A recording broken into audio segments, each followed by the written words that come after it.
Once, there were brook trout in the streams in the mountains. You could see them standing in the amber current where the white edges of their fins wimpled softly in the flow.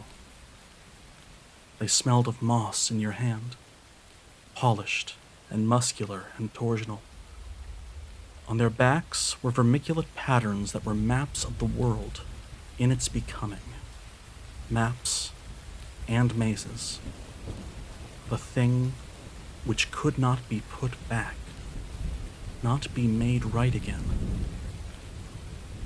In the deep glens where they lived, all things were older than man, and they hummed of mystery. Cormac McCarthy, The Road.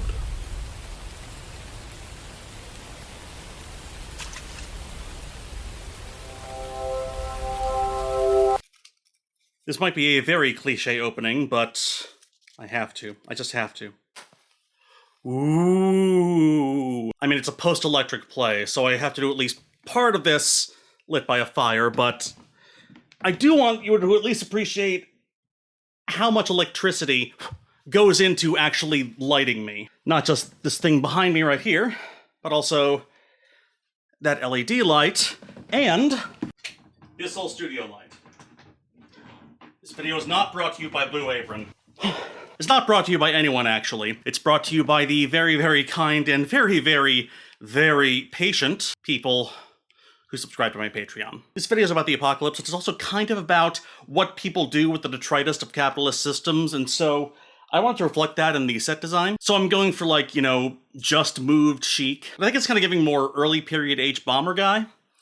But, so this video is gonna be a little different than what I usually talk about. A play. A modern play. This play reminded me why I love theater in the first place. Yes, I was a theater kid growing up. Please take that into consideration when liking, commenting, subscribing, and supporting my work. Yeah. Mr. Burns, a post-electric play, is a niche micro-interest I've had since learning about the concept of the play. Since this channel is increasingly about my own niche sub-interests, which is a rare style of YouTube channel, I'm sure, I need to get rid of my obsession with this play in video form. That is what you are here for.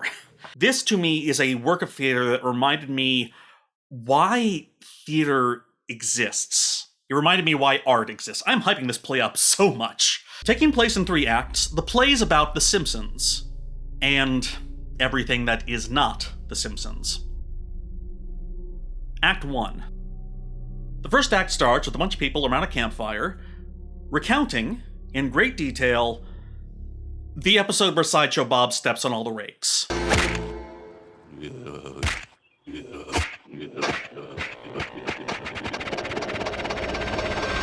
They just go beat for beat, recalling plot points and throwaway gags so they don't have to think about all the people that they've lost in the fires, or about how no one is crewing the nuclear power plants anymore, and how no one is really sure of the exact definition of a safe amount of radiation. Act 2, 7 years later, shows that same group of people, now indoors, rehearsing that same Simpsons episode, practicing blocking and working on a television prop that gives the illusion of being on. The actors argue about the scene they're working on, going into the hard talks that go into leaving you, the audience, feeling better after a night of theater. It's a classic bit of meta-theater. Shakespeare did it, like about a third of A Midsummer Night's Dream, as actors rehearsing the play within a play that ends the show. But here, it's in a fantastical, almost science fiction context. For the first time in decades, theater actors no longer have to compete with television. Instead, they are actively trying to revive it from the dead. They're actively trying to replace the experience that people had with this thing in the past that happened called television. And not just through the stage prop of the functioning television, but by acting out commercials, by interrupting the show with short vignettes of music and domestic comfort, with characters talking about food and drink and bubble baths and other luxuries, but not to sell them, to remember them. The rehearsal is tough, with tensions running really high since other traveling theater troupes are outselling them with better shows, better remembered content, more accurate episodes, and that other lesser troupes have been forced to sell their shows, even sell themselves. And that's nothing compared to the rumors they've heard about places where everything can be fine one day, and then the next, just without warning, for miles. Skin. Peeling. Act 3! Act 3 takes place 75 years later, and that same episode of The Simpsons is now liturgical drama. The Passion of the Simpsons. A chorus of the shades of Springfield sings the lamentations for their city like the widows of Troy. They sing of a great fire. They sing of an evil presence inside the power plant known as Mr. Burns. They sing of the only family that got out of Springfield, the only family to make it through the great catastrophe. The Simpsons, sailing away on a houseboat. And there, on a dark and raging river, that all-consuming monster finds them too. With his brutal minions, Itchy and Scratchy, he takes them, one by one, to their final destiny. Homer, Marge, Lisa, even Maggie, gone. And the play climaxes with a duel to the death between the last survivor of Springfield, Bart, and the embodiment of all the apocalyptic world's evil, cruelty, deceit, pollution, and bloodlust. Mr. Burns.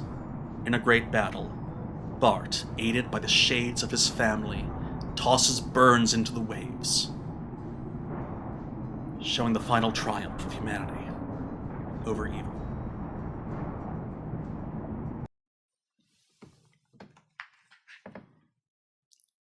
I just think it's neat. Hey, aren't you that guy everybody hates? Oh my, no. I'm... Mr. Burns, a post-electric play, is a theatrical riff on the old post-apocalyptic trope of how will mass media feel after everything collapses.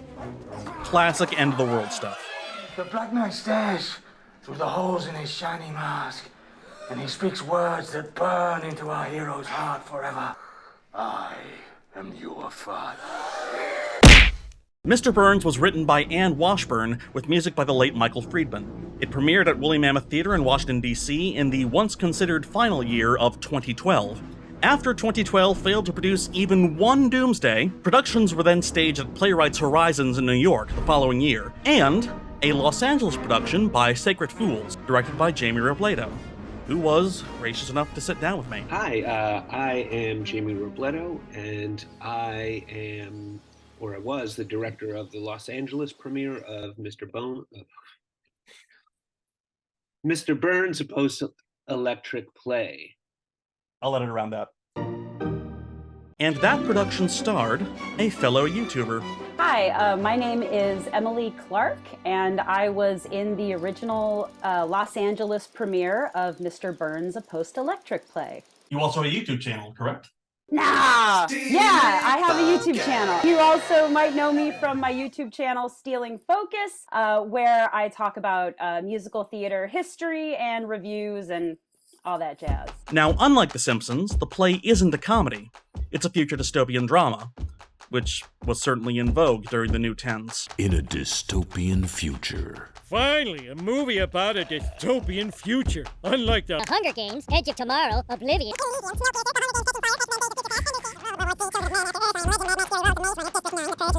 Divergent, Insurgent, The Island, Mr. Burns, a Post-Electric play. I saw some, I don't know, it was like a New York Times article, the most important influential plays from like the 80s to now.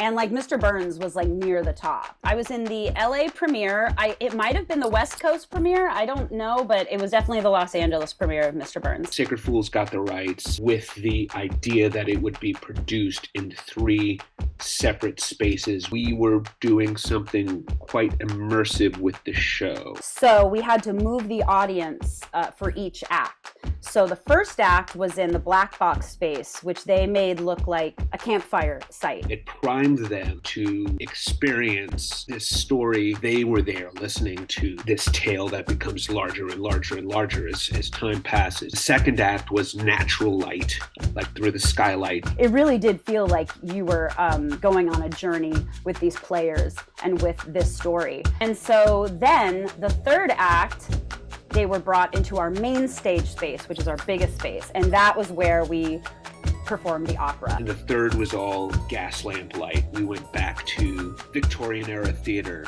and these candles hanging from the ceiling, and we had candle lights on the footlights. I had a really interesting role in the show. Most of my stuff was in the third act. I was Edna Krabappel, I was Edna. And I had to kind of lead the Greek chorus. So in the first act, I can't remember which character it is, maybe Gibson. One of them has the book with the names, the book with the names in it. Yeah, I think it's Gibson who comes in from... He comes in and they're like... Now we're just recapping a play from memory about recapping things from memory. So the point is there was a list of names, and they're all very specific names, and they're all read in a very specific order. By the third act, when I come out as this weird Greek chorus leader, I pull this like ancient book out of like my, not ancient, but I pull it out of my purse or my little satchel, and while the people are singing like weird noises behind me, I'm just listing off the names as if it's like a religious rite or something. And it's so cool because the audience at that point knows what that means. They've heard those names in that order throughout the show, and they knew at the very beginning in Act 1 that those are the names of people they were looking for. I totally forgot to ask Emily if she was willing to take another chance at Edna Krabappel, since, most people only get one. But, oops. I mean, if I had to like pitch it in a sentence to someone, I would say it's about the nature of storytelling and how it evolves over the years. And The Simpsons is just kind of the vehicle you use to like get that across. This play isn't by anyone connected to the actual Simpsons writer's room. It merely uses The Simpsons to explore its ideas. I don't know, around the time I did Mr. Burns, or maybe a year or two after, I was reading Mike Reese's book, one of the creators of The Simpsons.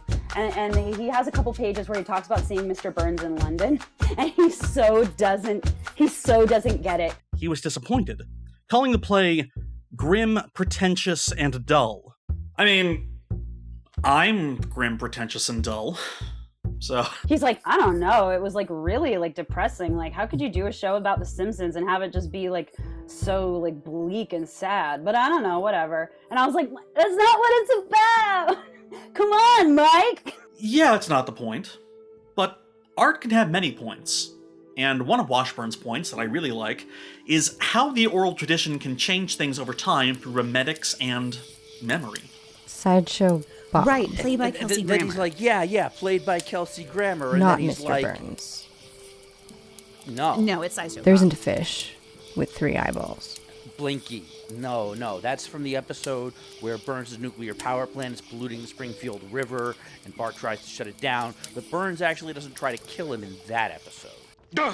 I hate that fish. Which is another crazy thing, how through the generations, those two characters meld into this one amalgam, which is what you see with the passing down of stories and folktales and any of that. And so in a future where the Earth has been despoiled and ruined by the exploitation of its natural resources, it makes a lot of sense that their devil would be C. Montgomery Burns. A villain who is truly timeless. Can I ask him to assuage my fears that he's contaminating the planet in a manner that may one day render it uninhabitable? Washburn did a very smart thing. She did not write the final Passion play based on the episode itself. She based it on a workshop of actors who were asked to recall the episode from memory. And so the discrepancies between the episode and what the episode becomes feel natural. From those workshops, Washburn recreated a natural flow to the way everyone does mental leaps and bounds to explain minor jokes. Okay, so like there's a part where they're trying to remember the part where Bart is on the boat and he's running back and forth, and on one side, electric eels, and on the other side, it's like gators. Yeah. And I think in Mr. Burns, instead of electric eels, they get it confused with piranhas. So there are these little things like that that kind of tweak what the actual story is. And then like there's the part in the second act where the guy who plays Homer they're doing the scene of you're Mr. Thompson and stepping on the foot and everything. I think and he's talking to you. Yeah, I think he's talking to you. And it's one of those things where if you've seen that scene, you've seen it a million times. I know every beat of that scene. But then watching these actors act it out with just these little things that are off and different, it's really, really interesting. And so you see that stuff snowball. It's really funny to read this play and then go back and watch the episode that it's based on, and just to see what gets carried over and what doesn't. So of course, certain jokes aren't remembered. I mean, why would they be? Who the hell is Ma Kettle? Day I take cop lessons from Ma Kettle.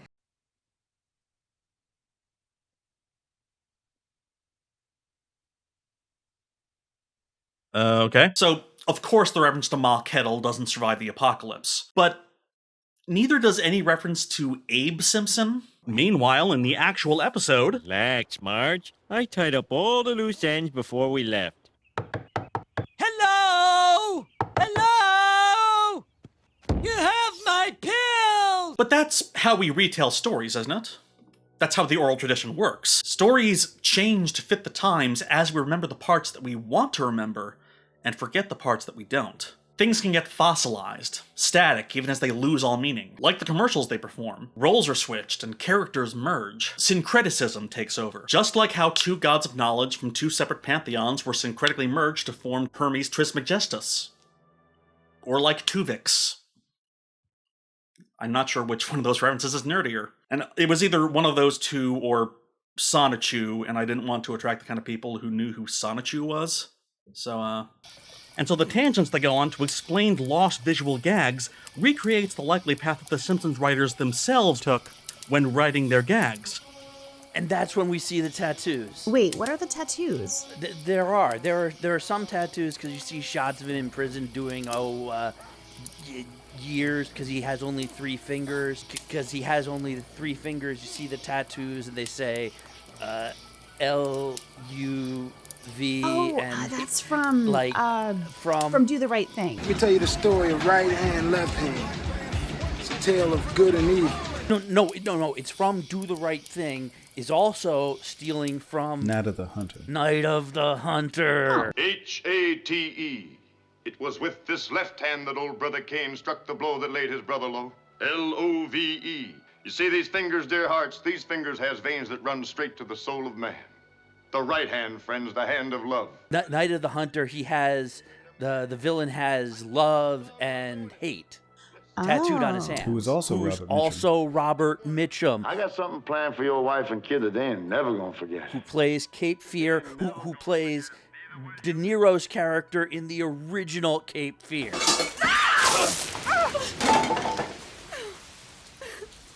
Are you offering me something hot? And in Washburn's play, that reference lives on, as Mr. Burns performs that same sermon on good and evil, while still being Mr. Burns. And up love springs, just in the nick of time, and beats old H-A-T-E. Handily. Reassuring, isn't it?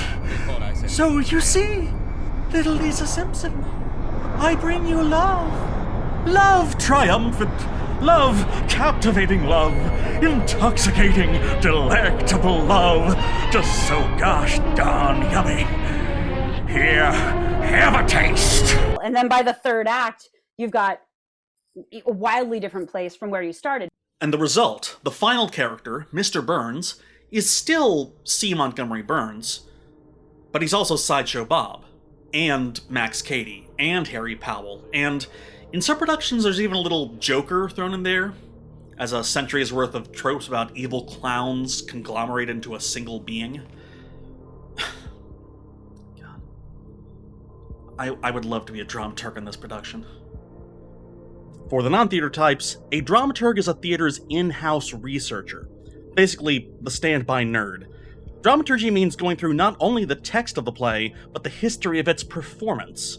So, a dramaturg on, say, Hamlet would need to know the creative choices made by every other production, or as many other productions as they can research, giving everyone else in their production a clearer context to what they're doing. But then the other thing is that, with storytelling and with theater, is that you imbue the zeitgeist. You can only live in the time you live in, that's one of the things as a historian you have to just kind of deal with. Not everyone may necessarily know what dramaturgy is, but when it comes to the performance history of The Simpsons, everyone is an amateur dramaturg. Amateur dramaturg, that's a tongue twister. Perhaps the greatest dramaturg of The Simpsons is YouTube's own Super Eyepatch Wolf. He does a monumental and inimitable job of curating and contextualizing everything that The Simpsons is. Its visual episodes, its fan creations, its overall historiography. And I salute him because there is so much damn Simpson. It is really humbling to contextualize all of it. And as of recording this, he has not talked about this play on his channel, and I hope that remains true during this video's production process. And yet, even his work feels incomplete. And yeah, I love his work, but he still writes from a fan perspective, from a how well is this artwork entertaining me perspective. And as a grim, pretentious, and dull, joyless anti-fan, I can't do that. I force myself to always historicize. So his disappointment with seeing a 2003 episode where Tony Blair flies off in a jetpack is as a fan. Because it's a bad joke. And it is. But it's also a sitting head of state appearing on an animated sitcom the same year he lied to his country about the weapons capabilities of a sovereign nation and launched a disastrous 8-year war whose bloody consequences are still felt today, and as history.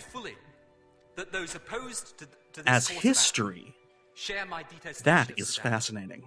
But The Simpsons, bound by the laws of a network owned by Rupert Murdoch, couldn't call Tony Blair a liar to his warmongering animated yellow face. Because that would be too real. And let's face it, real isn't funny.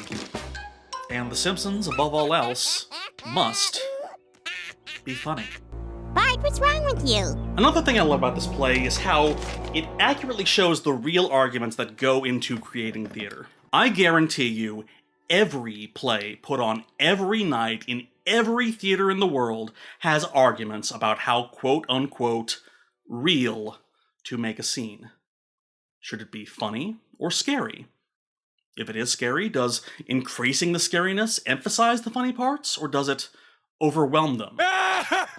Oh, really? Now that's too much. Sideshow Bob! Sideshow Bob is scary, maybe, if you're a child, but he's still a fundamentally comic figure, a pretentious artist repeatedly humiliated by a literal clown and a family of figurative clowns. He's not scary in the same way as the character that he parodies, Max Cady. But it can't look like mud. It's gotta look like engine oil.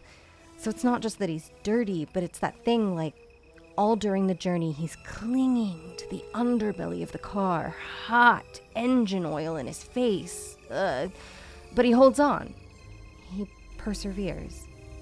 Like, that's what makes him scary. I just think something on a person's face is funny. I think it's better if it's not realistic. I think this is just distracting. Okay, this is that discussion. This is a cartoon. That's what we're doing, a cartoon. You keep trying to turn it into a drama. I'm not trying to turn it into a drama, Quincy. I'm trying to create a richer sense of reality, and that's part of what makes it funny. Things are funniest when they're true. Right? And so, yes, we have an argument about quote-unquote meaningful art versus quote-unquote escapist art that already exists within the tension of this cartoon now owned by Disney, based on a thriller directed by Martin Scorsese. War never changes. But also, The Simpsons has always existed within that tension. The tension between what it must be, a way to keep a viewer watching for a full half hour, and what it could be, which is everything else. Toe to tip, this is a Bart, Matt Groening says. Simpsons creator Matt Groening retires from The Simpsons, gives show to McElroy brothers. They're better at Bart than I am, he admits.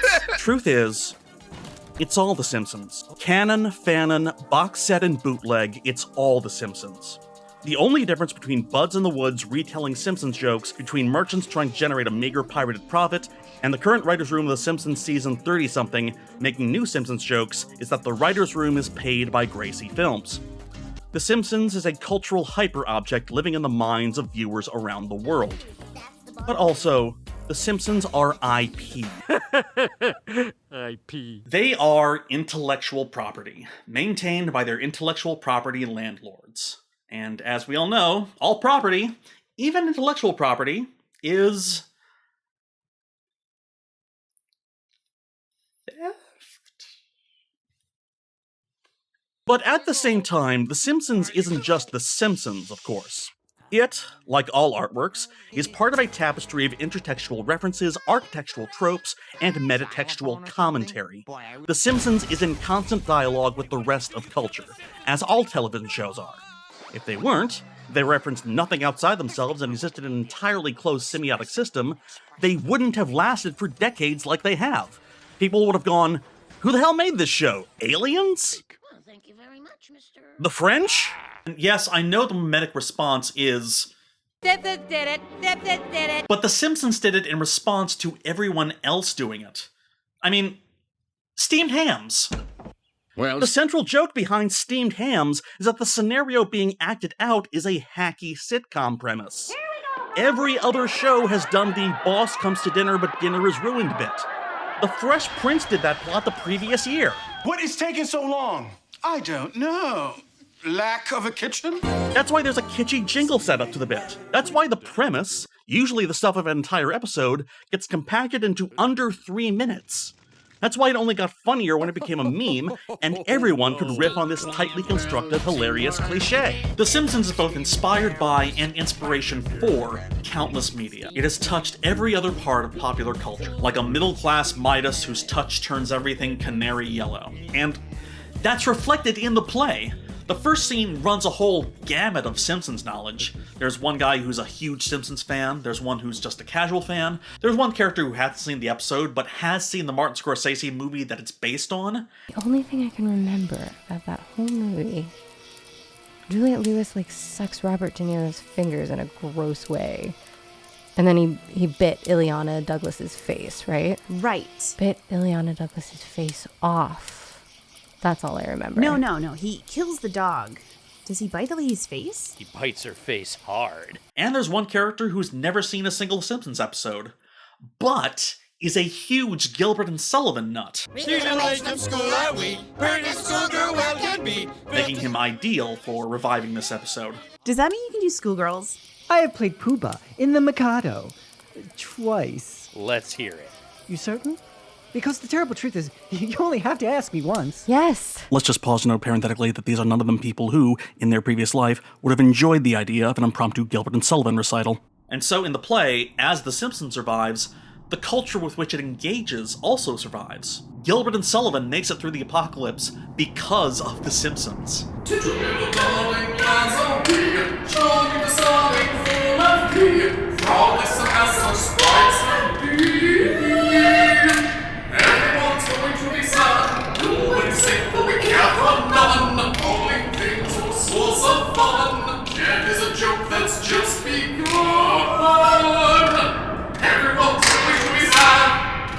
Theater can be a temporally odd medium.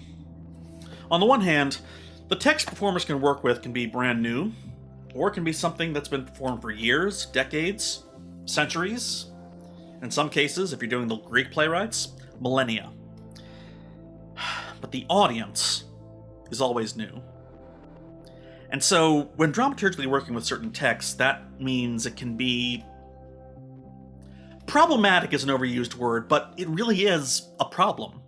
Making a text feel as new as its audience is a problem that needs to be solved. Just ask anyone that's ever tried to stage The Mikado. If one can get past the idea that some dead Victorian Londoner wants us to believe that there are actual Japanese people named Peep Bo, Pity Sing, and Yum Yum, There's always that moment where you all debate about what to do with the song where the Lord High Executioner breaks out his list of people that none would miss, including the Serenader and the others of his race. That song often has its lyrics rewritten. Those climate change deniers who don't like the carbon tax, who haven't read the science and don't really know the facts. It's rare for comedies to stand the test of time. Hell, parts of the episode Cape Fear have aged poorly. Example, the first act of the play starts with them trying to remember the first beat of the episode. The episode starts with Bart getting letters saying, "I'm going to kill you, Bart." Right. I'm going to kill you, Bart. Because doesn't she have a pen pal or something? Oh. No, that's something, yes, she has a pen pal, and that's like, think that it's like another, yes, it starts, she has a pen. She has a pen pal from someone in some Asian country. Yes, like a repressed country or something. And Bart thinks that she's making fun of her. Something like that. And then he gets a letter. Right. He gets the letter, and it says, written in what appears to be blood, like, "I'm going to kill you, But Bart." that's not how it starts. It starts. They're on the couch, Bart and Lisa, and they're watching TV, right? That is right. Yes, they're watching. Itchy and Scratchy. They're all wrong. The episode begins with Rainier Wolfcastle telling a really cringe gay joke. That is some outfit, Scoey. It makes you look like a homosexual. Maybe you all are homosexuals too. It also ends with a really cringe trans joke. Look what happened without my pills! Bart, run upstairs, get Grandpa's medicine. Not so fast. I want to court this fair young maiden. I thought testosterone was injected. Moving on. Someone smarter than me once said that comedy was the fastest to age, and the fastest to age poorly. I'll add that maybe comedy should age poorly, and quickly. If it hasn't aged poorly, maybe the oppressive forces that allowed it to be funny in the first place remain in power. As you know, we've inherited quite a budget crunch from President Trump. Take one of the oldest comedies still performed today, Lysistrata by Aristophanes. Lysistrata? A silly comedy about an Athenian woman with this wacky idea about how to end the Peloponnesian War by withholding sex from their husbands until peace breaks out. A classic. Make love, not war. It's actually inspired real sex strikes around the world. It's a classic. It's a classic piece of theater. Worlds Elsewhere Theater Company, a Zoom-based theater company that I co-founded during the pandemic when I knew a bunch of actors who were stuck indoors, we did a production with Emily as half of our Greek chorus. So was the orgy the Deus Ex Machina? Worlds Elsewhere, we had t-shirts made. We. And I was a dramaturg on that. I prepare pronunciation guides, a glossary explaining the many different references to Greek culture that the play has. And I prepared a pre-show statement about the history of the play, the history of its production, and some of the main ideas that we had putting it on. Now, I learned something studying Aristophanes. Now, most Athenian comedies have been lost, except for those by Aristophanes. Now, we do know that most of the other comedies were reenactments of different myths, and Aristophanes was a bit of an outlier because he did political satire. Now, even Aristophanes' work is mostly lost. Some plays we only have the plot summaries of, or some only their titles. But we still have an overview of his work, and from this, we can speculate about what the other comedies he's written might be like. For example, we know about one of Aristophanes' earliest works, The Knights, because it won first prize at the Linnaea, the Athenian festival honoring Dionysus, the Greek god of theater. Also of wine, which makes a lot of sense. Anyway, that is why actors are like that, in case you were wondering. The Knights is a political play, where a lowly seller of sausages, which is a euphemism, absolutely, a lowly seller of sausages overturns the rule of Cleon and, improbably, ends the Peloponnesian War. 5 years in. Great joke. Some hot dog vendor ends a war 5 years in. 10 years into the war, Aristophanes wrote another play about another person who improbably caused peace to break out. This one was called Peace, Another lowly man, Tiragius, ends the war between Athens and Sparta by appealing to the gods themselves by flying to Mount Olympus on the back of a dung beetle. Hilarious. Lysistrata, another play about an improbable end to the Peloponnesian War, was first performed in 411 BCE. 20 years into the Peloponnesian War. Now, I'm no classical scholar. I can only speculate about the nature of the other Greek comedies now lost. But, I can't help but wonder if, as Aristophanes was writing his comedies about ending the war, other writers weren't doing the same. Also trying to wring laughs out of the endless war they were fighting. And so, acting as dramaturge for Lysistrata, I had a terrible, horrible epiphany. Since the Peloponnesian War had gone on for so long, and Aristophanes had written so much, did comedies about funny ways to end the war become a genre of theater? 'Cause, of course, so many plays by the Athenians have been lost. Like most artifacts made by all peoples. It's not the foundation of Western culture, it's just what we chose to curate. We only remember what we choose to remember. She's her #1 fan. I'm bad 'cause I do the And today, we remember it because we're being endlessly resold it. Because The Simpsons was always a huge hit. And not just a huge hit, it changed the landscape of American television by raising the Fox network into something that could seriously challenge the big three behemoths of NBC, ABC, and CBS. The Simpsons gave Rupert Murdoch the foothold in US television he needed to launch a cable news channel with the Fox brand. With hindsight, it's hard to buy the narrative that The Simpsons was ever as subversive as it was. And it was. The Simpsons was once a countercultural force, cited by daring, provocative outsider artists like Gus Van Sant and Chumbawamba. Judging by his outlandish attire, he's some sort of free-thinking anarchist. I'll call security, sir. How could it become just another piece of average content, making up the background noise of popular culture like Gus Van Sant and Chumbawamba? The Simpsons has even outlasted a sitting US president, blaming it for moral decay. Well, let me tell you something. We are going to keep on trying to strengthen the American family, to make American families a lot more like the Waltons and a lot less like the Simpsons.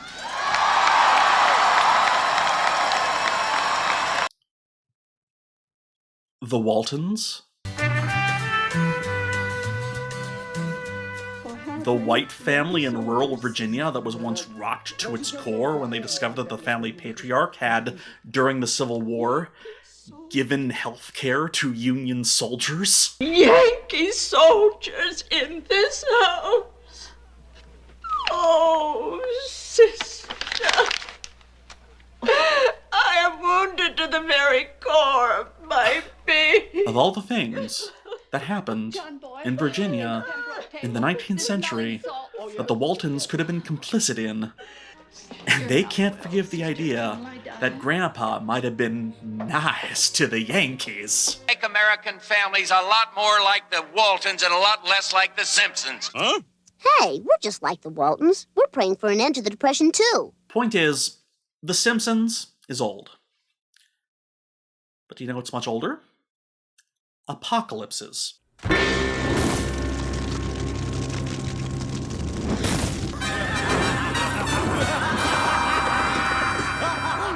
Oh, it's the apocalypse! In the play, Washburn is purposefully vague about how the world ended, only focusing on the direct effects of those who lived through it, as those who survived real disasters have. They say that there were great fires. Who knows how they started, but that's true of all wildfires, isn't it? No one can even agree what the first signs of radiation poisoning are. The first act as a terrifying monologue about what a woman was willing to do and willing to abandon to know if the nuclear power plant near her was safe. He steps inside. He walks all the way across, boots on concrete. He reaches the silent generator, and he touches it. It's cold, dead. He's too late. And his heart is pounding, and he has a flutter in his stomach, which he thought, what is this? Is this adrenaline? And he thinks, probably not. And this ache starting up in his head. Wait, this is how you know? Is that the first? Headache? This is just what he said. He's got an ache and the stomach. And he leaves the shed, and the reactor is right there, right above him, half lit up by sunlight, half in shadow. And he gets the first wave of nausea, and he discovers he's shitting his pants. And this is weird. He doesn't want the reactor to get to watch him die. And in the second act, the Gilbert and Sullivan aficionado realizes that his memory might be slipping, and he doesn't know why. Was I drinking? I don't remember this. I think you were angry. Maybe you weren't listening. But was I? You were drinking. Maybe you were drunk. We were all drunk. I don't. I really don't. Do you know what this is? Do you know what this is? This is brain damage. Oh, no. Of course it is. Deposits. Ruptures. Gibson, plumes, no. seepage. Gibson, we're We not don't going even there. know North Carolina every time it rains. West Gibson, Vermont, put a lid no on one it. knows. What happened to Gibson, those people? please. No one knows what caused that hundreds of miles from anything, everything A-OK, then skin peeling off. Okay, No-go zones, no. marked off with blocks of spray-painted concrete and electrical tape. That doesn't mean anything. No one knows what's really going on.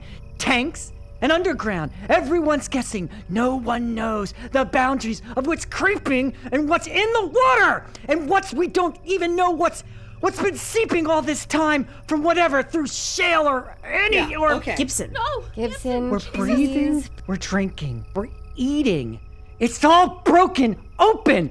You know it has! I mean, if he was experiencing acute radiation sickness with cognitive symptoms, he wouldn't really have time to have a breakdown, because by the time cognitive symptoms manifest themselves, it's like you're pretty much dead. A high enough dose of radiation to cause cognitive symptoms by, straight up physically damaging the brain, you're not going to come back from that. You wouldn't be able to go on a whole great big rant about what's happening to me. Oh God, as all of these things which have happened, they're finally catching up to me. So are you saying his panic attack is proof that he is not dying of radiation? I mean, he could be dying of it. I mean, he could be. It's like, if he's got cancer, then, he'll be dying of radiation, but, probably much, much slower than he thinks he is. Now, let me introduce my third expert. So, my name is Lindsay Broadwell. To give my full academic title, it is Lindsay Broadwell, BA, MSc. I did my master's in the UK on energy and sustainable development. I got a BA in animation, which you were actually in my final project, so thank you, Carl. I was. So I know you were very attached to those hands, but that was some gnarly frostbite you had. Anyway, a digit's a digit, right? Doing it this way saves the United Air Fleet lots of money on replacement hands.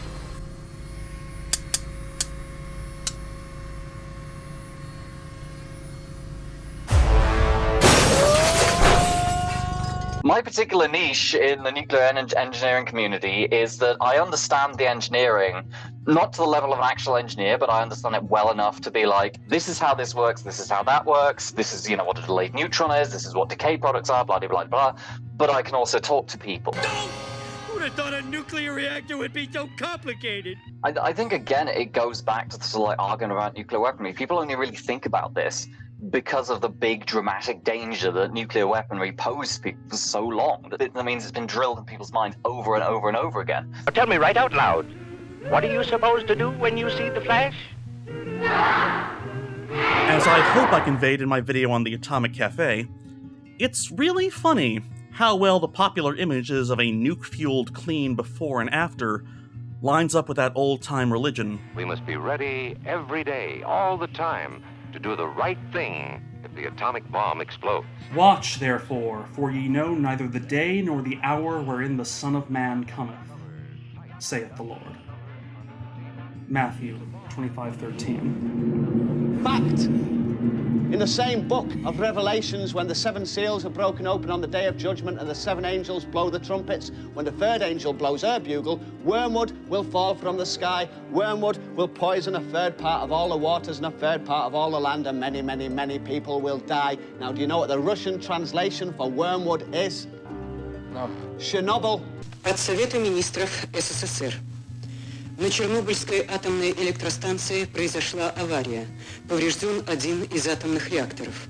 For the first time ever, the Soviet Union admits it has had a nuclear accident, and it's clearly a major one. Our first rehearsal, we did a read, but we had a discussion about 9/11, what that was like, and what we thought would happen after. It was about finding a bond where we can kind of have similar, touchstones. You can't really just give them an abstract idea of post-apocalypse. They have to know what the relevance is for themselves. Some of us are old enough to remember the 80s from like Chernobyl, having that cloud go from Russia over the Pacific and panicking a 10-year-old me, 8-year-old me. What's going to be, and I hate to use the word fallout, but what's going to be the economic fallout on the Soviet Union of this? So there is sort of like a through line between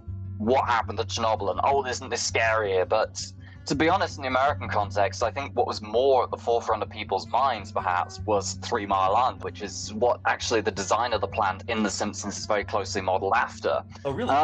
For all intents and purposes, 3 Mile Island just put a reactor out of commission.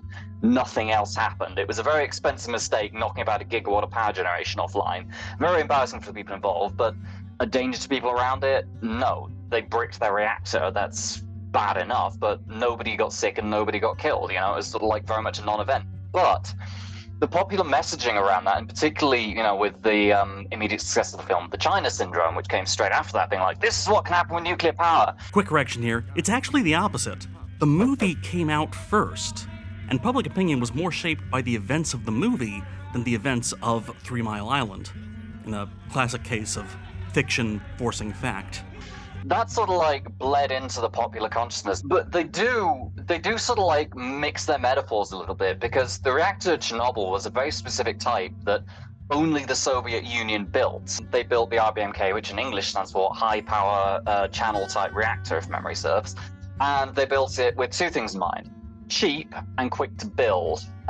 So safety wasn't particularly a big concern, but pretty much everybody else who looked at this sort of reactor was just like, the idea of using this for civil power generation is completely ridiculous. But because there's sort of like, I guess, for lack of a better term phrase, there's so much sort of like ignorance about nuclear energy, the sort of events at Chernobyl bled into the popular consciousness with the idea that, this can happen to any nuclear plant. Add all that up, and you have to ask yourself, can they be watching safety as closely as our industry has been forced to, or is it normal human instinct to cut corners? The Chernobyl incident was apocalyptic, again, meaning revelatory. The world didn't end, but it revealed something horrifying that had been previously hidden. How do we put it out? You are dealing with something that has never occurred on this planet before. Apocalypses are real, but they don't mean the end. Not for everyone. The idea of the world ending is very old. As old as there have been storytellers. Hey, remember that subplot in the oldest recorded long-form story, The Epic of Gilgamesh, where Gilgamesh met a guy who survived the end of the world that already happened, like forever ago? It got remade into a spin-off, but they had to change Utnapishtim's name to something shorter and snappier with wider appeal. Soon everything we knew will be gone. All that is left of creation will lie within these walls. Outside, just the waters of chaos again. This morning, New Yorkers drying out after a dangerous deluge left many areas underwater from record-breaking rain. My feet are soaked, but my cups are bone dry. Everything's coming up Millhouse. The most basic study of natural history shows that life on Earth has undergone multiple mass extinction events, including the one that we're going through right now, and life as a whole has continued. Past the trilobites, past the dinosaurs, past the dodo. And life will continue for millennia even after the Q invade our galaxy and turns us all into sad giraffes and floor tiling. And we will still be making Simpsons episodes, as the Simpsons themselves have foretold. And the Dark Lord of the Twin Moons. Point is, the end of the world has come and gone many times, and we all know it. Which apocalypse? Any time in history, there's like a million of them. Apocalypse now? Apocalypse always. Prepare for the end. The end of high prices. Humanity has survived plagues, natural disasters, and our many, many attempts by one group of humans to eliminate the concept of another group of humans. And do not forget that in the phrase, the end of the world, that world often means the Western world. You likely live on land where the end of the world hasn't just come and gone, it is still ongoing. So I'll recommend a book that I first learned about from Zoe B's video about apocalypses, We Survived the End of the World, by Choctaw writer and former Episcopal bishop Stephen Charleston, a history of indigenous resistance to the overwhelming apocalyptic forces of settler colonialism. So what does that mean for us, the living? Well, here's a hopeful thought from Walter Benjamin. Dialectical thinking is the organ of historical awakening. Every epoch, in fact, not only dreams the one to follow, but, in dreaming, precipitates its awakening. It bears its end within itself, and unfolds it by cunning. Many years later, another writer echoed that idea in much simpler terms. Wake up, everybody! It's World War III! Ah! Quick, down to the fallout shelter. The bombs are dropping!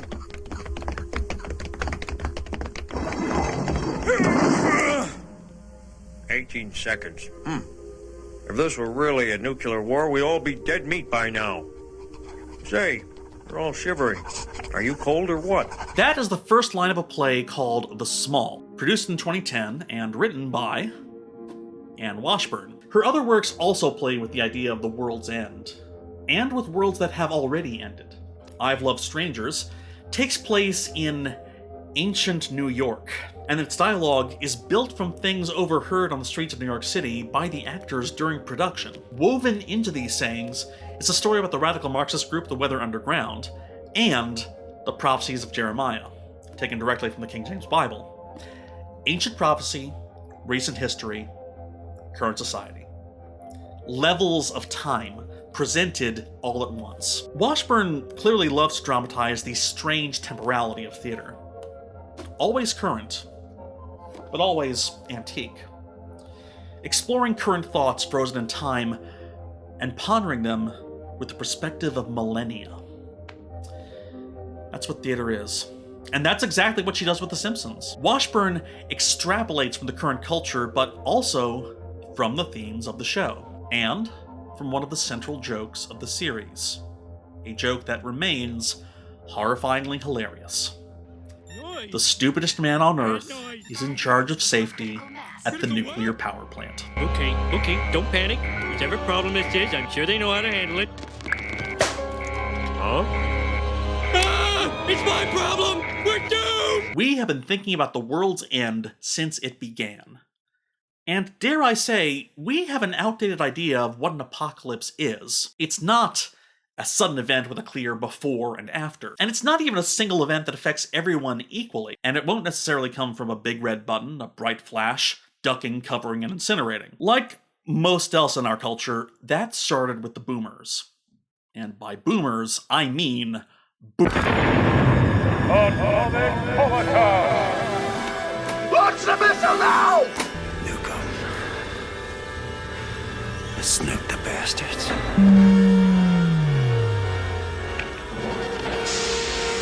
Mr. Vice President, Mr. Secretary, the missiles are flying. Hallelujah.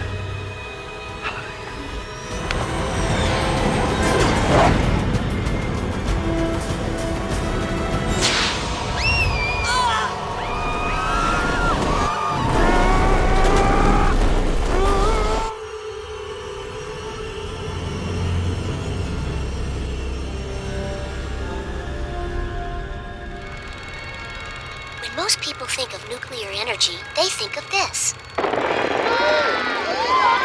when we talk about nuclear energy, we really mean this. I mean, the fears don't come from nowhere. I mean, nuclear power, civil nuclear power, has, I think, the best safety record of any source of energy generation.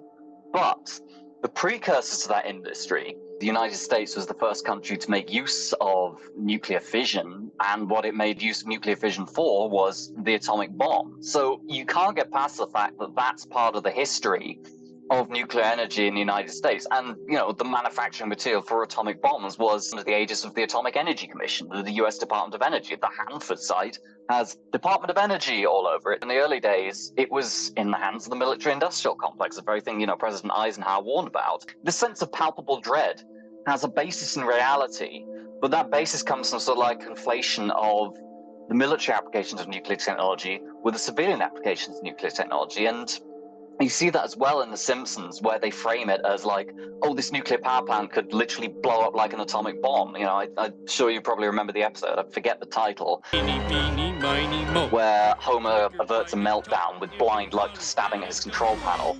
And the way they framed this, the way the news reports framed it, was sort of like the plant is going to blow up and everybody in this area is going to die and everyone else around is going to become horribly mutated. I remember like watching that as a kid and not knowing anything about nuclear power and thinking, oh my God, could that actually happen? It's an understandable reaction. It's not a reaction grounded in actual reality of what the civil nuclear power industry is like. Anywhere aside from Chernobyl Unit 4 in 1986. If the Springfield power plant were to hypothetically melt down, what would that mean for the citizens of Springfield? Like, based on your own expertise and not on cartoon Not on cartoon logic. I mean, you'd lose the power plant or one of the reactors of the power plant, because if memory serves, they got two. So what it would mean is probably an awful lot of news coverage about, oh, look at what's happening at this power plant, isn't it terrifying? But in practice, I am assuming the power plant they have is a pressurized water reactor of some sort, in which case it's probably a case of just, oh, we boiled off all the steam in the primary coolant loop, and now all our fuel rods and core assemblies are sitting in a molten pool at the bottom of the reactor pressure vessel. Homer Simpson, you're fired. That's essentially what that would mean, is just, you know, one of the reactors is out of commission. Homer's probably out of a job. A lot of other people are probably out of a job, until, of course, they get hired into clean it up in the decontamination phase. But it's a fear which has a basis in very unsavory shit that the United States government got up to in the past. And, you know, while I do think that, you know, civil nuclear energy is the future of human civilization, am I going to go someone from, say, the Navajo Nation who has been poisoned by uranium tailings or by dam failures and can't drink their water because it's dangerously radioactive and has uranium and thorium contamination? Am I going to say to them, it's like, oh, your concerns are ridiculous? No, but the whole thing is that shouldn't bleed into this is inherently bad and always will be, which seems to be kind of the framing of The Simpsons and also the play. Like, that use of nuclear energy in war, that's why there is this outsized fear of nuclear energy versus things like, you know, the chemical industry. It's like, you know, most people know about Love Canal, but, you know, do they know about Bhopal, for instance? Not far too few people know about that. Do they know about San Juanico? Like, industry as a whole can do wonderful things for humanity. Like, half the nitrogen in your body is around because of the Haber-Bosch process. But at the same time, it's like every single industry on planet Earth can do horrific, ghoulish, unspeakable things to people. Of course, Mr. Burns is not just a promoter of nuclear power. He's a versatile polluter.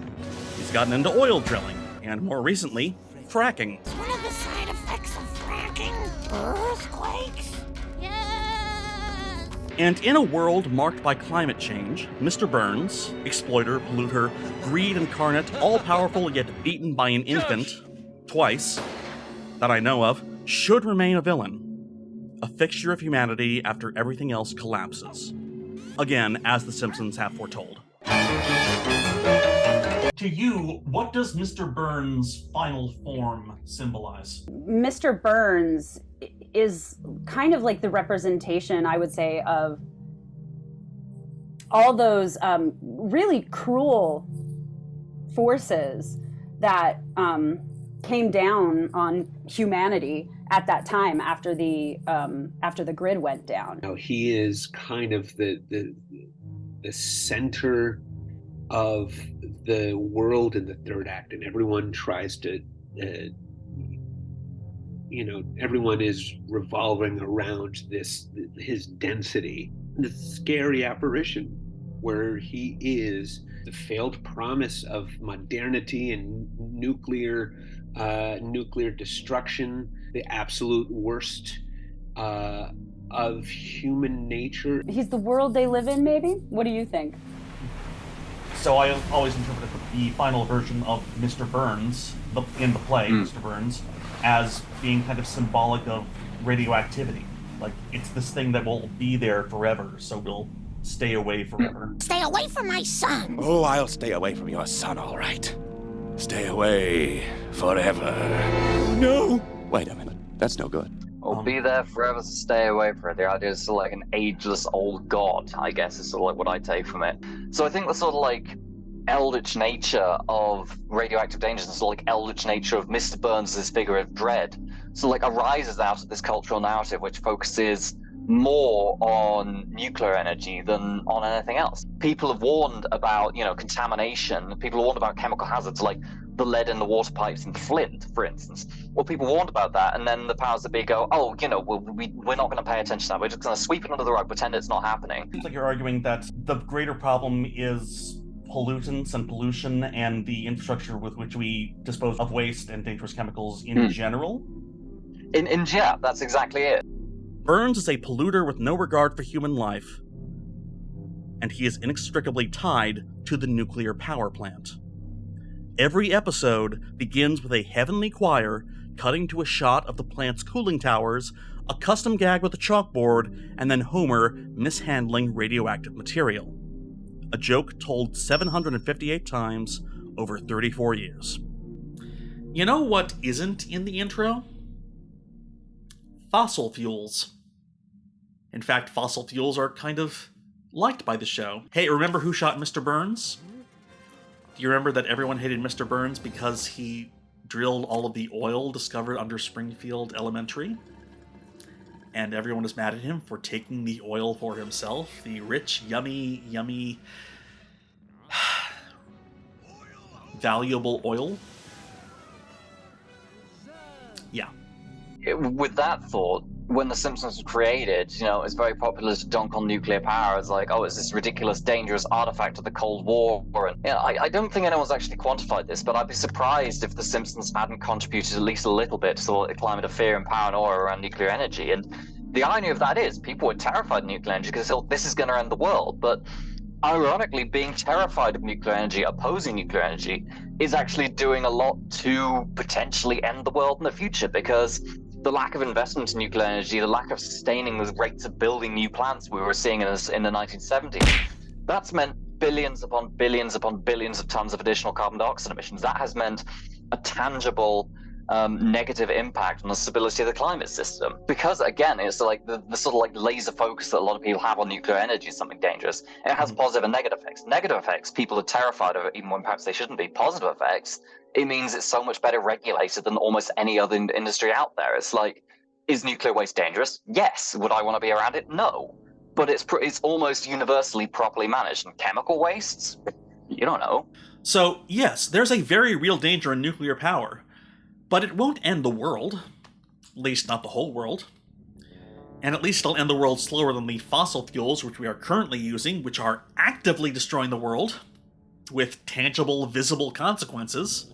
Oil, coal, gas, they quite literally dump their waste into the air we breathe every single day. And it's not just climate change. It's pollutants in the air, like you have particulates from combustion. If you're burning coal, you have fly ash, which ironically is radioactive.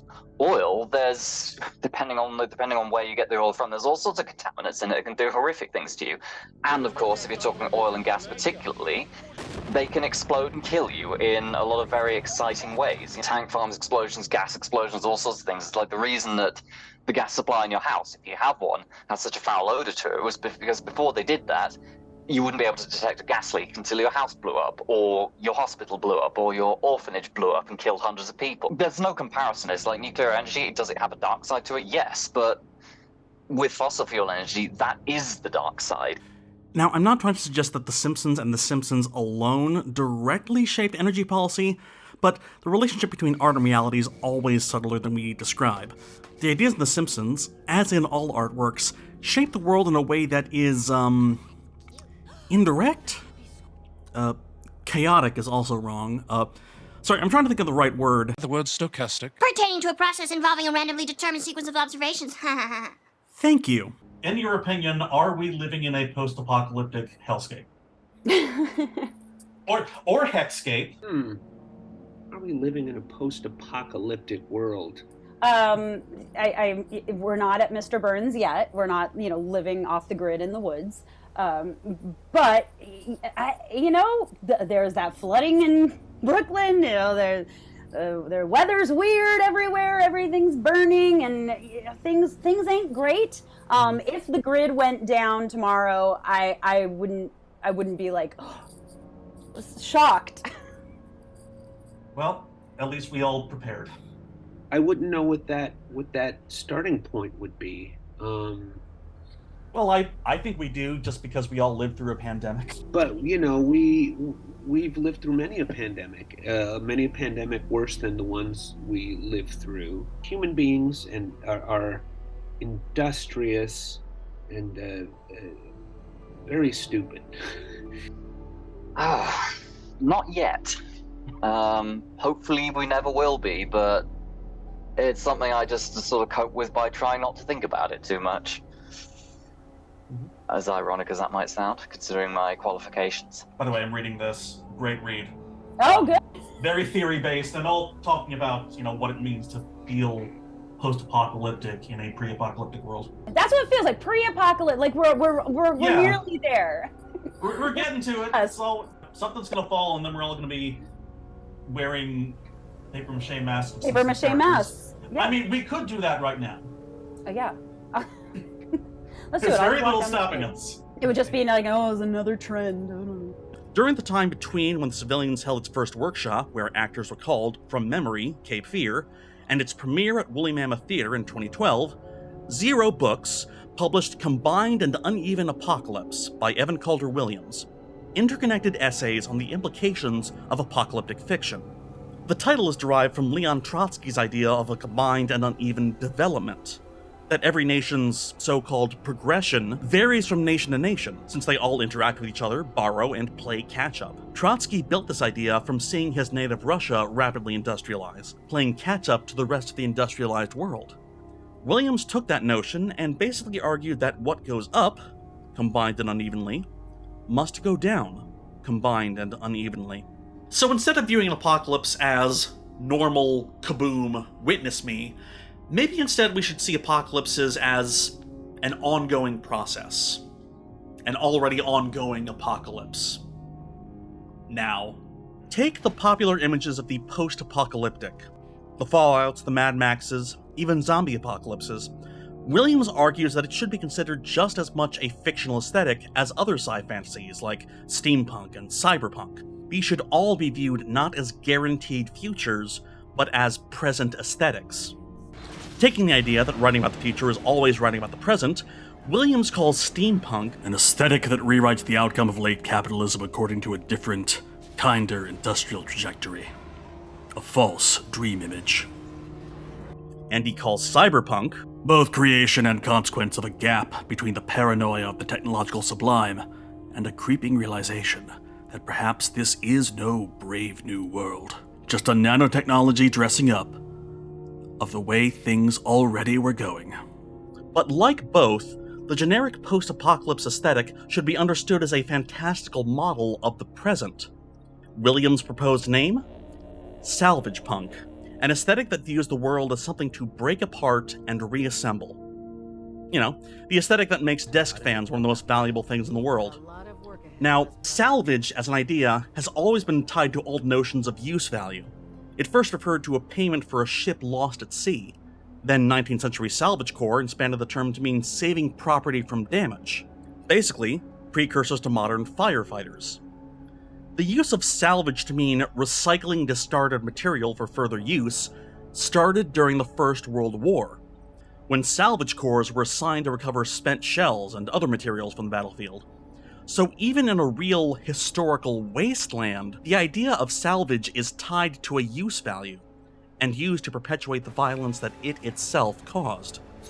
Just as how the road warriors of Mad Max must scavenge for an ever-dwindling supply of gasoline, which itself killed the world. Just as every Fallout game has you collecting every desk fan you find to make your gun slightly better at shooting. War never changes. So how do we imagine that it could change? Williams argues for Salvagepunk, and this is important, by focusing on the punk part. Salvagepunk is not postmodern. It is a modernist project never fully started. Fundamentally opposed to pastiche, Salvagepunk realizes the eccentricity of discarded, outmoded, and forgotten things still marked by the peculiar imprint of their time of production and the store of labor and energy frozen in their form. A form from which all value has supposedly been lost. Above all, it is that work of construction, not simply gutting to see what can be sold back to the industrial Salvagepunk, but a production of valueless times, to see what values might emerge outside of the loops of circulation and accumulation. What Salvagepunk is not is donning fetish gear and spraying your teeth silver. It's also not scavenging for resources in a world of scarcity. It's also not a call for senseless violence. Zombie stories, and the lone survivor fantasies of every doomsday prepper, should be seen as excuses to enact ultraviolence on those too weak to survive. A daydream about a world where one can commit all the violence that pre-apocalyptic society condemns.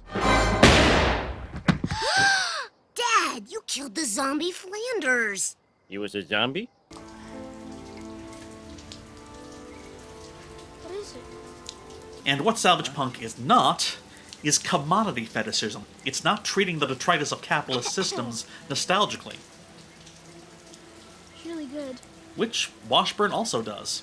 I'll just have a Chablis, or no, a Diet Coke. No, a Chablis. God, it's been a long day. Washburn does it extensively. Where are the Diet Cokes? Does anyone know? I heard someone truck them all to Denver. I heard that too, but that's a crazy rumor, right? Oh, there's definitely a lot of trucking going on to Denver. But all of the Diet Cokes? There must have been so many Diet Cokes in circulation. Millions. I know a guy in Dayton who has a stash of Diet Cokes. Do you know what he's selling them for? Lithium batteries. To a can. That's nuts! Can you imagine? I'd wait until winter and then I'd have it over ice. That pop sound. The sparkly fizz. Ugh! 2,100 something every 7 days, more or less, so once a week. I drink way more than that when I could get a hold of them. But I haven't had one for 3 years. Everyone was drinking at first because of the water. People were going through soda, whatever it was. So actually that's not that much. So they might just be gone. They might just be gone. Except for the guy in Dayton. And a stash in Denver. Assuming any of these numbers are even vaguely meaningful. Validation for every Fallout player who thought it was unrealistic to have a major health item be 200-year-old bottled soda. Good evening. I mean that most sincerely. I am the BBC, as you can see. Salvagepunk also doesn't mean mindlessly repeating the actions of the previous world. The Bed Sitting Room, an influential cult British comedy, is cited a lot by Williams as a Salvagepunk text, and as something to be avoided. World War. Here is the last recorded statement. If an apocalypse reveals a hidden truth about our world, why bother maintaining the systems that kept that truth hidden?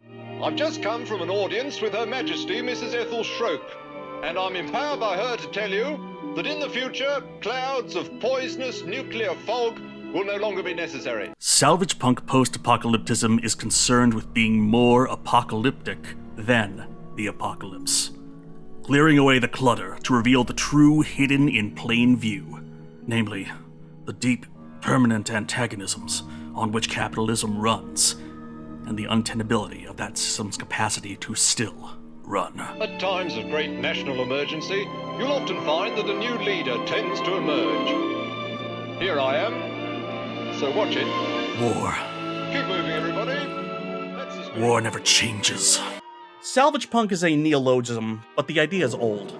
Artifacts of the before times are one of those great tropes in apocalypse stories. And studios can use it for brand integration. So of course this Paramount show has the Enterprise in its Museum of Civilization. And this Universal Studios film has... We're about to lose our American deities. And on the pedestal these words appeared. Capagado ba Ozymandias banana. Nothing beside remained. But really, old joke. Funny joke. This Doctor Who bit, hilarious. Bid farewell to the cradle of civilization. Let us mourn her with a traditional ballad. Actually, Washburn makes the same reference. Maybe there's no use in bawling. A guy like me should wear a warning. I'm dangerous. You're falling. There's no escape. I can't wait. You need a hit. Babe, I'll give you it. He's dangerous.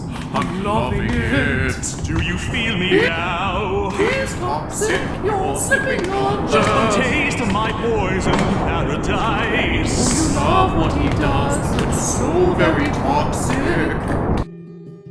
All great apocalyptic stories deal with this theme. How the new culture uses the old culture of the pre-apocalyptic world and builds from it.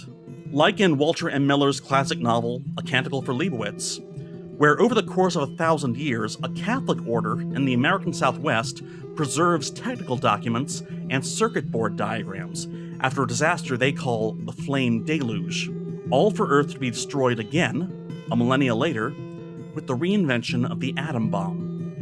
There are many instances in the archaeological record where the ruins of older cultures serve as the basis for the cultures that came after it. Though, according to Williams, the earliest antecedent of salvagepunk is the art of Kurt Schwitters. He was a part of the Dada movement, itself a response to the very real wasteland left in the wake of the First World War, though Schwitters declared his collages as its own thing, a synonym of Dada that he called März, from the German Kommerz, commerce, so I guess merce in English? But it's the same idea, using found objects to deconstruct existing cultural norms by experiencing them outside of use value. In the play, most every product of the old world is slowly forgotten. Their capitalistically forced ubiquity, merely a memory. Why, Chablis? Do we really have to be one of those people? People respond well to Chablis. I think people are forgetting about the taste. And the ethos. They've reverted to pure sound pleasure. Chablis! All very salvagepunk jokes. The joke, again, is what meaning can be salvaged from the products of global capitalism when extracted from the cycle of consumption. A cycle in which we all exist. The Simpsons have always existed in the cycle of consumption. Because it needs to. Because Fox, and later Disney, needed to maintain it as a brand for my entire lifetime. And because of that, The Simpsons no longer reflects the reality of most people living in America. And I know this makes me sound like a Frank Grimes, judging Homer not as a cartoon, but as a person. This is a palace! How in the world can you afford to live in a house like this, Simpson? But even Frank Grimes is a tired cliche. The hypothetical embodiment of the Protestant work ethic that people like Homer are screwing over just by existing. You're what's wrong with America, Simpson. Even in mocking the American family, they still reinforce American exceptionalism. If you lived in any other country in the world, you'd have starved to death long ago. As if any non-American Homer deserved to starve. It's an old joke. And like all jokes, it can get less funny every time you tell it. Like the joke told in an intro sequence watched by billions of viewers across an increasingly unstable world, everyone in the whole family will rush to the comfort of a home to watch a device powered by a system that could, more likely than not, slowly and painfully, kill us all. And something with a couch. Ta-da! Great joke. But, I never think jokes are just jokes. I believe people are never more serious than when they're joking. And the joke that Washburn tells is an apocalyptic one. That is a revelatory one. It reveals the world that pollution and exploitation by unfeeling industrialists hope to create. Have created. Imagining our present as a possible past is the key to all future fiction, including this one. The future histories we write must, by definition, begin from the present, as all science fiction writers know. Science fiction is often described, and even defined, as extrapolative. The science fiction writer is supposed to take a trend or phenomenon of the here and now, purify and intensify it for dramatic effect, and extend it into the future. If this goes on, this is what will happen.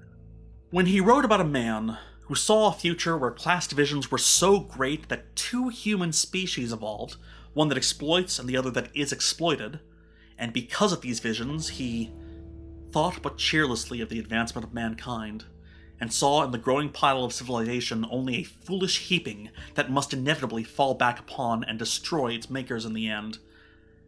Herbert George Wells was not writing about the year 802,701. He was writing about 1895. Just as Anne Washburn was writing about 2012. 2012 was a year that felt more apocalyptic at the time because of a misinterpretation of the Mayan calendar. It was a relatively peaceful year. There was that asteroid that missed us, and a solar flare that missed us. The Republican Party was still only subtly instead of openly fascist. The Marvel Cinematic Universe was only slightly bloated and annoying. And we had all the same problems. But in hindsight, 2012 seems an almost innocent year to us. And Anne Washburn imagined a future where people would still argue over pop culture bullshit, rather than think about the terrible historical moment in which they must live. Yes, there's the inherent comedy of, haha, imagine that this overproduced signifier of consumer capitalism made with material conditions that are destroying life on this planet was the only sign that our species exists. Yeah. Good joke. Great joke. Joke we've been telling for years. And years. And years. Matt Groening told that joke about The Simpsons. Some Bart Simpson dolls. Eat my shorts. Okay. Shorts. And because I am a hack leftist writer who just brought up the use of jokes as a method of discourse, I must summon the trash eater. I'm giving you a choice. Either put on these glasses or start eating that trash can. I already am eating from the trash can all the time. The name of this trash can is ideology. Sniff. 1989 was a fateful year in world history.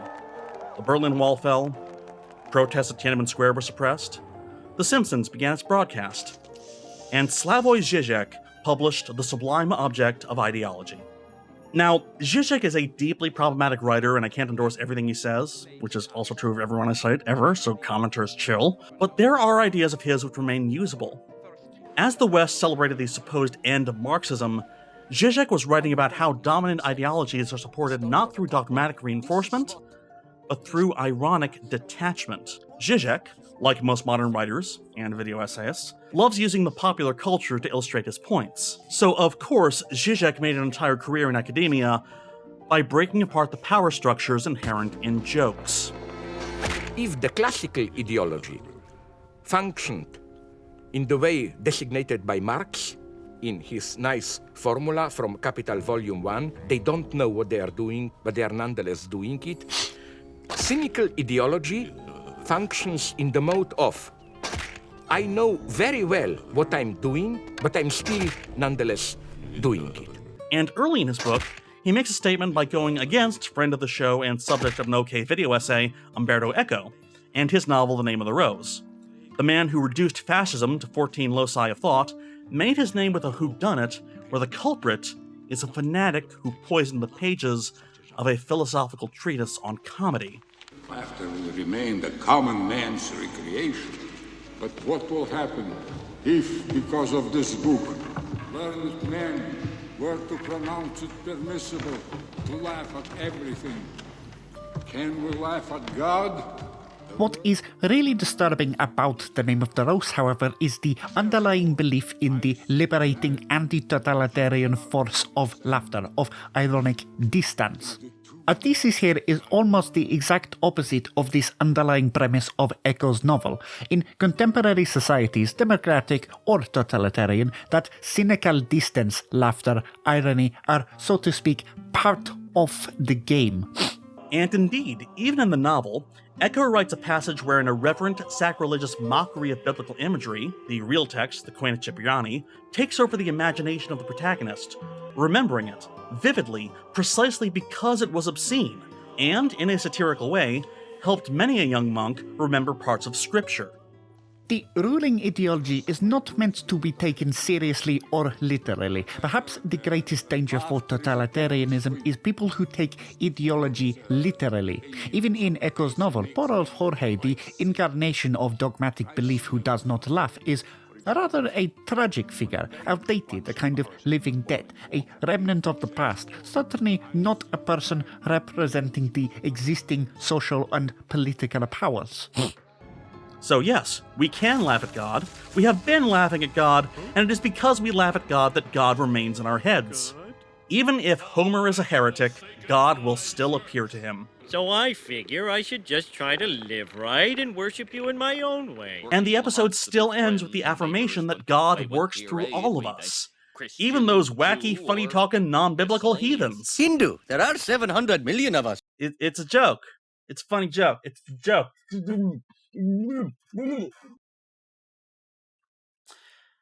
Oh, Apu. Humor comes out of conflict. This documentary about The Simpsons is quite revealing. The aspects of our personality that we're maybe not so proud of. What was Apu's flaw? I wouldn't say he was flawed, but he was a first-generation immigrant. Apu's flaw is, of course, his foreignness. A cheap xenophobic gag that overstayed its welcome.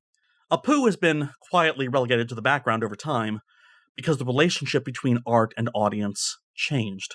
All art reflects the values of the culture that created it. Even values that take far, far too long to be challenged. Look what happened without my pills! I cannot stress this enough. The most beloved episode of the series begins by saying, yes, it's not okay to make fun of queer people, but it ends by making a joke out of someone estranged from their family in need of housing and gender-affirming care.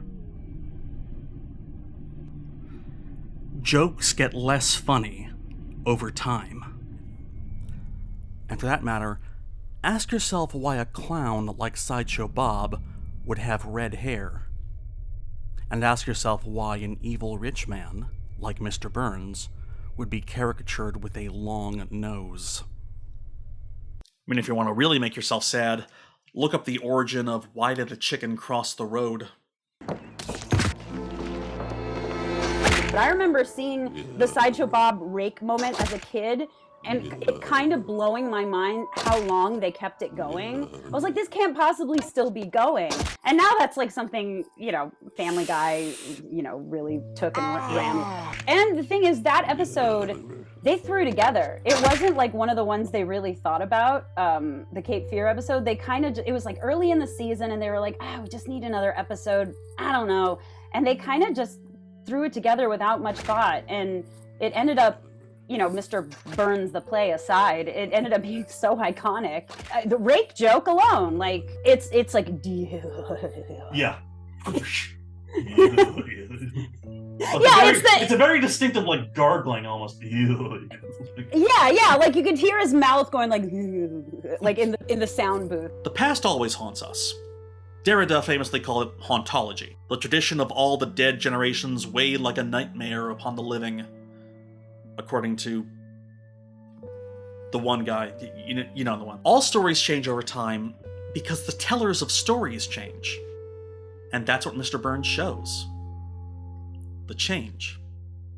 All art reflects the world around it, and a production display can do a lot by implying about the world that's being reflected. Reading the third act on page, reading dialogue written for an audience that has never seen a working television, let alone an episode of The Simpsons, can inspire so many different interpretations.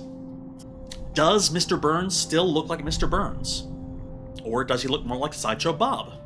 Or neither? Maybe all images of him have been forgotten, reduced, like Chablis, to the mere sound of his name and all that it implies. Burns, the memory of great fires still haunting the living. That's how the play ends. With the shades of Springfield, Bart is haunted by the ghosts of his family. Washburn wrote a play where we can see the present culture haunting an imagined future. A future where the electrical power grid and everything that has spoiled the Earth is now in the past. There's only one appearance of electricity, at the end, where the actor playing Mr. Burns is revealed pedaling a bike-powered generator in the play's finale. Like a curtain would fall, and there would be Gibson on a bike, on a little, stationary bike, and all the lights, all these twinkle lights turned on above our heads. The audience would go every time, like little twinkle lights. So because that's miraculous, in the context of the play, and as you're watching it, electric lights, it's back. Perpetual twilight, bathed in the glow of Burns brand electricity. An electrical light show which itself cannot be maintained. And in Washburn's great thought experiment, we can see all the ways that we are already haunted by past ideas. Haunted by the shades of Springfield. Maybe in order to actually become post-apocalyptic, we shouldn't have to wait for the next apocalypse. I think a thesis for this video is that it's going to be, we need to end The Simpsons before the ideas that created The Simpsons end us. We can spend our entire lives being afraid of things.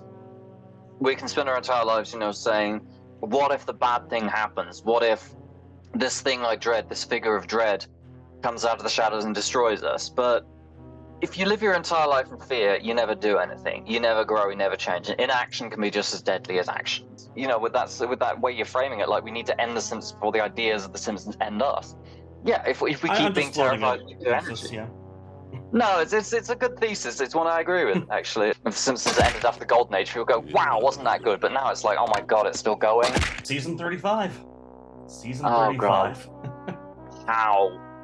I just think giving everything motivations, then where's the power?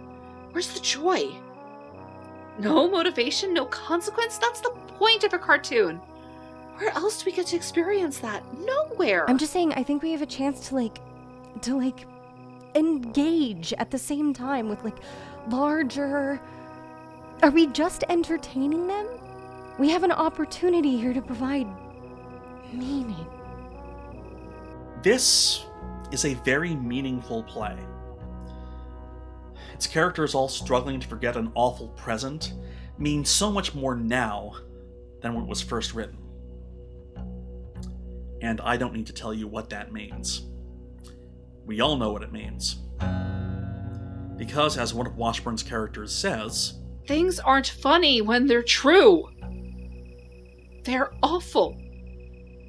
Meaning is everywhere. We get meaning for free, whether we like it or not. Meaningless entertainment, on the other hand, is actually really hard. I honestly don't know if it's possible to make meaningless art, because we live in a meaningful world, and we always will. We all live within the fantasies, within the imaginaries created by the long dead and maintained by the still living. The everyday fantasies of the day job, the consumer, the impotent rebelling, and even the nuclear family. It's all a fantasy land. We have always been living our life in hell. Get it? Yeah, and I think about the second act when they're all becoming a little troupe. I mean, you started a virtual theater company during the pandemic. I went crazy and produced cabarets and sing-alongs in my house. That need for the creative outlet is so palpable. It survives worlds collapsing. Mm-hmm. It's all temporary. The shelter I live in, the power grid that I'm using to light myself, the platform upon which this video is hosted. It's all temporary. We will all live through dark times. To paraphrase Bertolt Brecht, even in dark times, there will be singing about the dark times. We are all post-apocalyptic. Worlds have risen and fallen always, just as worlds within us grow and vanish. We will always make art. And remember, the end of the world has already come and gone for so many people. There are fires. There are refugees. There are already wastelanders walking the world. And they carry within them the worlds that they lost. Everyone carries art within them.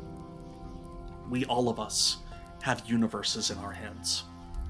And we all carry maps of a world in its becoming.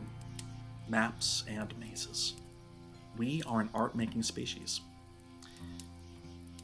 Even on the road, even in a wasteland, even without power, even without shelter, even without hope, we will sing.